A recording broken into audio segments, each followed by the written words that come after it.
যদি তোরে ডাক শুনে কেউ না আসে তবে একলা চলো রে।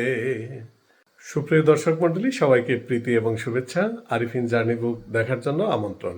আমি আজকে আছি আমার কিচেনে। তো আপনারা যারা আমার ভিডিও নিয়মিত দেখেন, তো তারা হয়তো আমি কিচেনে বিভিন্ন সময় বিভিন্ন কিছু রান্না করি। তো আসলে ইউরোপের জীবন তো অনেক কঠিন একটা জীবন, নিজেকেই রান্না করে খেতে হয়।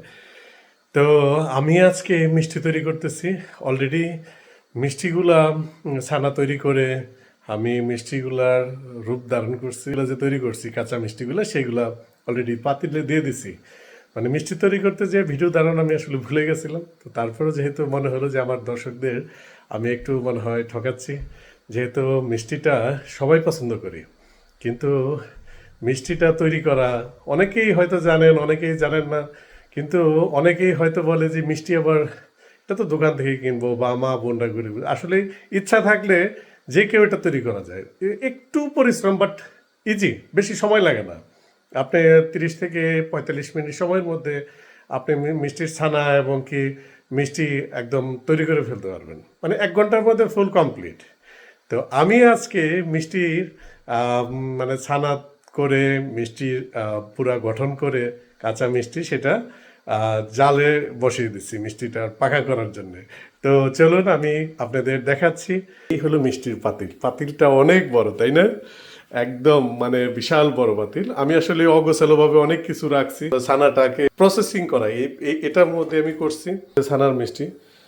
তো তৈরি করলাম, মোটামুটি সুন্দর হয়েছে। 2 দিন বানাইছি, কিন্তু মিষ্টিগুলা একটু ব্যতিক্রম জিনিস দিয়ে তৈরি করছি। আমি মিষ্টি যে বানাই চিনি দিয়ে, চিনির পরিবর্তে যে সুগারটা, এটা দিয়ে তৈরি করছি। আসলে এটা খেতে কতটা মজার হবে আমার জানা নাই। যারা জানো একটু কমেন্টস করে বলো। আর আমি সকালবেলায় মানে ঘুম থেকে উঠেই কিন্তু আমি তেমন একটা ফ্রেশ হই নাই, ওইভাবেই মিষ্টিটা তৈরি করব, যেহেতু ঘুম থেকে উঠতে একটু লেট করে ফেলেছি। তো যেটা 10টার দিকে উঠেছি, ঘুম থেকে উঠেছি। তো এখন আমি ডিম সিদ্ধ দিছি কিন্তু সকালে উঠেই, কিন্তু ডিম খাওয়ার সময় পাইনি, কারণ মিষ্টিটা এইগুলা ছানা বানাতে এবং প্রসেসিং করতে অনেক সময় চলে যায়, যার কারণে মনোযোগটা এখানে ছিল। আর মিষ্টিটা তোমরা দেখো এখন কেমন হয়েছে। ওয়াও! আরে বাবা, কি একদম রিয়াল ছানার মিষ্টি, ঠিক আছে? মানে অনেকগুলো, অনেক মিষ্টি, অনেক মিষ্টি, ঠিক আছে?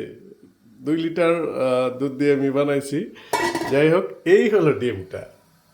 সকালে আমি ডিমটা সিদ্ধ দিয়ে খাবো। আমি প্রতিদিনই সকালে 1-2টা ডিম খাই। আমি আসলে এই মিষ্টি তৈরি করব এটা চিন্তাই করতে পারি নাই জীবনে। তো খালি মিষ্টি খাইছি দোকান থেকে, আর বাসার লোকজন তো যারা মানে তৈরি করছে সেই তৈরি করা জিনিস সামনে প্রেজেন্ট করছে, হয়ে গেছে খাইতাম। তো মিষ্টিটা বরাবরই পছন্দ করি, সবাই পছন্দ করে। বিদেশে তো মিষ্টি যেটা হলো চিন্তাই করা যায় না ভাই, শুধু বাকলাভা। মিষ্টির বিভিন্ন রকমের প্রকার আছে, সেটা আসলে আমাদের এশিয়ান পিপলদের জন্য না, বিশেষ করে বাংলাদেশি মানুষের জন্য না। সেটা বিভিন্ন ধরনের মিষ্টি হয়। যারা হয়তো মিষ্টি কম পছন্দ করেন বা একটু রসালো খাবার কম খান, ফাস্টফুড বা রিচ ফুডগুলো বেশি পছন্দ করেন, আছে না অনেক দেশের মধ্যেও বিদেশির একটু কালচার তাদের মধ্যে আছে। হ্যাঁ, হয়তো তারা একটু বেশি এলিট পার্সন। তো আমার জানা নাই ভাই, আমি এলিট না, আমি একজন সাধারণ মানুষ। তো এর জন্যে আমার আসলে আহ, দেশি যে খাবারগুলা সেগুলো আমার রেগুলারই খেতে মন চায়। তো এর জন্যে আমি কি করি, আমি খুঁজে খুঁজে মাছগুলা কালেক্ট করি, তারপরে দেশি সবজিগুলা কালেক্ট করি। হ্যাঁ, তারপর এগুলা নিজে নিজে রান্না করি। তো আলহামদুলিল্লাহ আমার 30টা দিনই যায় দেশি খাবার, মানে হয় বাংলাদেশের মতোই আছি আমি। তো পুরা বাসাতে আমি একা, তো এইখানে কোনো বাংলাদেশি নাই। তো যার জন্যে আমাকে আমার আয়োজন মানে অনেক। তো দেখা গেছে যে আমি একদিন রান্না করে হয়তো 2 দিন আমার চলে যায়। তো আমি যে মিষ্টি তৈরি করেছি অনেকগুলা মিষ্টি, 2 লিটার দুধ আমি কালেক্ট করছি। তো আসলে দেশের যে ছানাগুলা সেগুলা হয়তো কোনো সময় দুধ জাল দিতে যেয়ে দেখছি যে মা বোনরা হয়তো করে ফেলছে, কিন্তু সেই ছানাটা আমাকে দিত। হ্যাঁ, তো আমি একটু মিষ্টি পছন্দ করতাম। তো বা আমি অনেক সময় বলতাম যে সরো আমি একটু এটা একটু চিনি দিয়ে ছেড়ে দিয়ে ছানার মধ্যে ওগুলো একটু শার্ট করে নিতাম আর একটু প্লেটে উঠাই নিতাম, পরবর্তীতে ওটা চামিচ দিয়ে খাইতাম।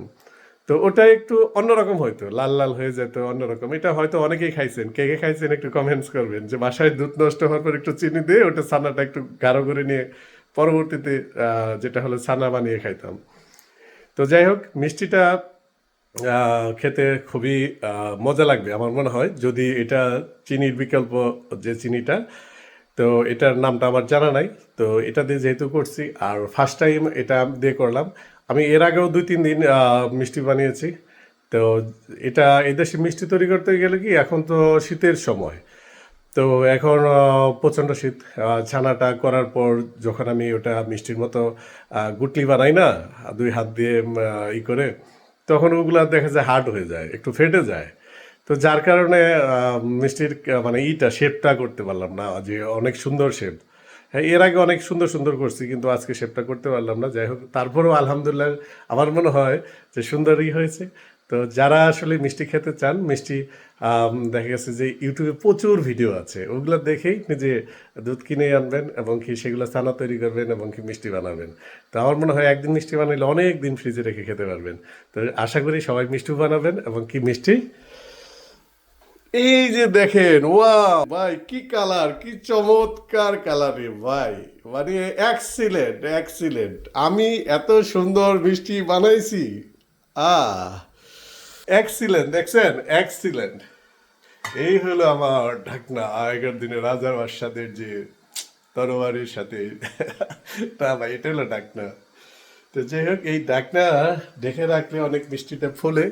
তো কিছুক্ষণ তো আমাকে কি করতে হবে, একটু যখন মিষ্টিটা একটু ডুবে যাবে তখনই মনে হয় মিষ্টিটা একটু পাকা হবে, না পরিপক্ক হবে মেবি। আমি ইউটিউব দেখে এটাই শিখেছি, এইভাবেই বানাইছি। তো যাই হোক, এই হলো আমার কিচেন। অনেক অগোছালো করা সব জিনিস থাকে।